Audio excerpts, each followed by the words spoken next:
Hi, greetings, family. I was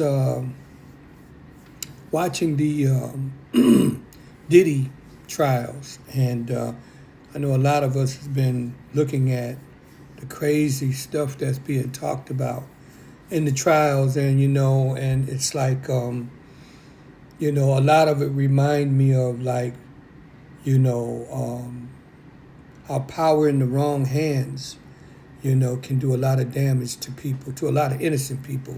Like, it reminds me of, so many in the past that have had power, and some of these people came from, humble beginnings. Some of them were born into it, but, anyway, it reminds me of kind of like that. It's this saying, it's this part in the Bible, I think it's Ephesians 12, 6 and 12, Ephesians 6 and 12. And it talks something about, it says that we are not just dealing with flesh, and we're not wrestling with against flesh and blood, but of principalities, powers, and rulers of darkness of this world, and spiritual wickedness in high places, as adversaries in a spiritual battle, right? And when I think about Diddy, man, it's like this brother come from humble beginnings, like a lot of other great stars in the hip hop world, come from, having nothing and always just wanting to make it, just to have enough. I remember so many of them saying, just wanting to be able to buy my mom a house and, give my family whatever they want and be able to live the life of luxury like anybody else, and it's like, but what happens when you get there and you have all that and you find out it's just not enough, when I was thinking about Diddy and all the witnesses of his alleged abuse towards these people, mainly young people, young and gullible, young with dreams of being a star, and it reminds me though of other people such as like Harvey Weinstein, Jeffrey Epstein, uh, what's his name? Well, I just say McDonald Rump, right? Who's now president, and then even Sean Carter, right?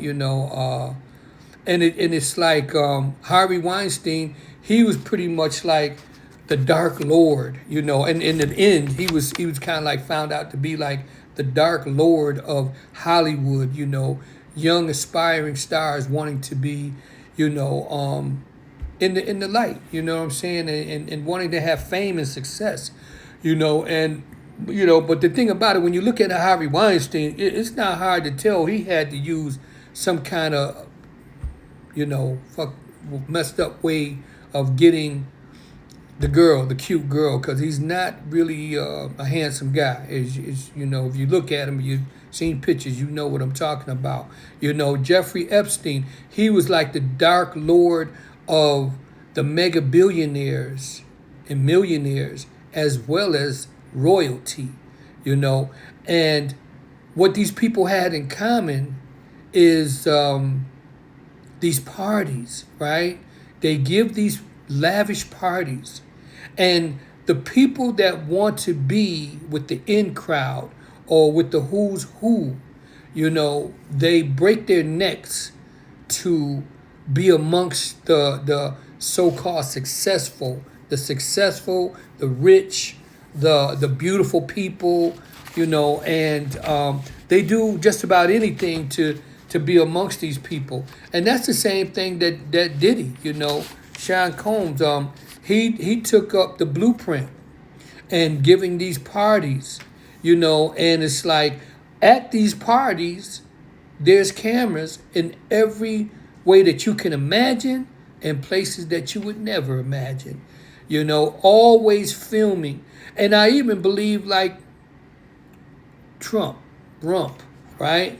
I even believe that's why he rose to power. Because if you remember, dude had he was up against 17 polished politicians, on the stage when they was going for the 2016 presidential campaigns, right? There was 17 people, and I believe it was like in a matter of 1 month, they all walked away from their dreams of being the president.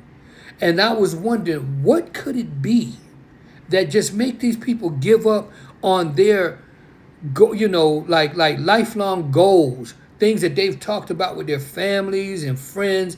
I want to be the president one day, and then all of a sudden they just walk off. Not only that, dear, and then they all fell in line with this guy on everything that he said, anything that thought that came out of his mind, they goes along with it till this day.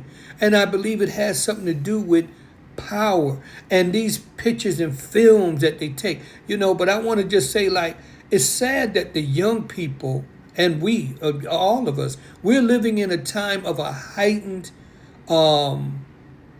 witnessing a battle of good and evil. And we're seeing this here in real time, not just in America here, not just in these industries that I just mentioned, music, politics, and all that stuff, because Trump is like the dark lord of politics in America right now. However, even across the world, you hear about what's going on over in Africa, the darkness over there, trying to, take and strong arm the people of Africa out of their stuff. But right here back here in America, it's like you have young people that want to be stars, and they want to be successful. They want to be singers or actors or whatever. And it's like I come to see that these days there's a difference between wanting to be a singer and an actor or actress and wanting to be a star. Because it's like you can have a person that makes a one record deal, and they can become famous, right? They can be, I guess, look at Albie Shore. He was, one record dude, boom, and he just flew up, and so many other examples. But once you get that notoriety where people love you and they like you, that's when the dark forces, the principalities in high places, these people that deal in wickedness, that's when they get you. Because it's like, if you want to stay amongst us up here, we need you to come on to this party, and we want you to have a good time with everybody else. Get to know each other, network. And before you know it, they done put something in the drink, and you wake up the next day with just not feeling right. And later on, they ask you to do something that goes against your principles and your morals. And it's like, okay, you may not want to do it, but here, I want you to take a look at this. And you now see a reflection of yourself, an image of yourself, especially like if it's a guy with some other guy doing things to you that you would never have stood for, and women doing things that they would have never went for. And it's so sad that, like, this is what today's talent networks and that's driven by the most powerful people in the industries. This is what they're doing to people, most of them. And it's like they're called gatekeepers. It's like the young people today are being promised, stardom. They're being promised that they can have a life of luxury. And once they come into these here parties, networking, they're drugged, they're betrayed, they're then blackmailed, and then controlled by the industries. And it's like, it's sad that the wicked people, they're reaping, they're getting joy and happiness out of hurting people, young boys, turning boys into taking their manhood, giving them, taking away that spark that God put in them for their talent to become, someone to bless the world with this, with their talent, and then it's stripped away spiritually because of wickedness. You know what I mean? And it's like, hopefully one day when these dark networks that's running these industry will have be replaced by those that really